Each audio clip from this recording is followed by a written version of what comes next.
parole aux associations.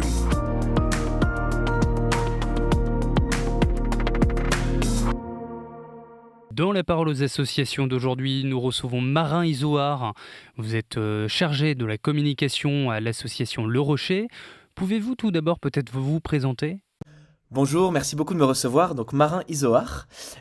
Après avoir été 1 an volontaire en service civique dans un quartier donc prioritaire de banlieue, de cité avec l'association Le Rocher, je suis aujourd'hui membre de l'équipe nationale. Donc je travaille toujours pour cette association et comme chargé de communication notamment, ce qui me permet d'aller souvent sur le terrain, en antenne, découvrir la réalité de toutes nos équipes et déployées dans le quartier et puis des habitantes et habitants de ces cités. Et en quelques mots, qu'est-ce que Le Rocher pour vous ?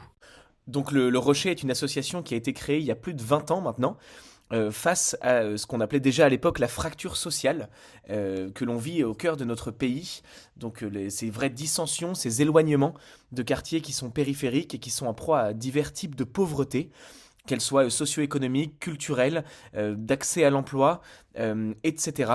Et donc face à cette fracture sociale, l'intuition du Rocher il y a plus de 20 ans, c'était de se dire il faut aller à la rencontre de manière active, même proactive, et demeurer dans ces quartiers. Voilà. Quelle est la force de cette association ? Et donc je pense que effectivement, une des forces de l'association, dans le paysage de toutes les associations et divers organismes qui œuvrent dans ces quelques 1500 quartiers prioritaires en France, je pense que la force de l'association Le Rocher, c'est d'envoyer donc que ce soit les volontaires en service civique qui s'engagent pour quelques mois ou 1 an, que ce soit les couples ou les familles responsables d'antenne, donc qui prennent la responsabilité pendant 3 ans d'un des lieux dans lesquels nous sommes présents, que ce soit même les seniors en cité, ce qu'on appelle dans notre jargon, donc des personnes retraitées qui viennent s'engager au cœur du quartier, ou même des bénévoles en cité qui ont un métier à côté, mais qui vivent avec nos volontaires. Cette force-là, c'est vraiment d'habiter au cœur du quartier, donc de déménager, de tout laisser derrière soi pour s'installer dans ces logements sociaux, parfois au 12e, 13e étage d'une tour, là où c'était mon cas par exemple, et donc de partager la réalité des personnes qui vivent dans ce quartier.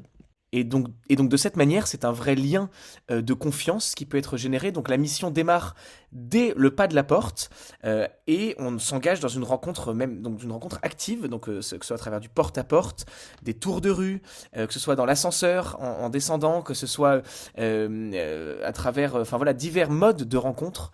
On peut peu à peu gagner la confiance des habitants et donc proposer des services, un tas d'activités socio-éducatives, mais qui soient pertinentes, qui partent du besoin des habitants, qui partent de leurs aspirations, de leurs désirs, et donc d'être pertinents en réalité. Pour terminer, peut-être partager votre espérance ? Et donc moi aujourd'hui, effectivement, après quelques années au service de cette association, je suis persuadé qu'il est possible, peu à peu, de faire de notre pays, en réalité, une grande famille, et donc de redonner au mot fraternité toutes ces lettres de noblesse, autrement dit, une vraie réalité possible et concrète au cœur de notre pays.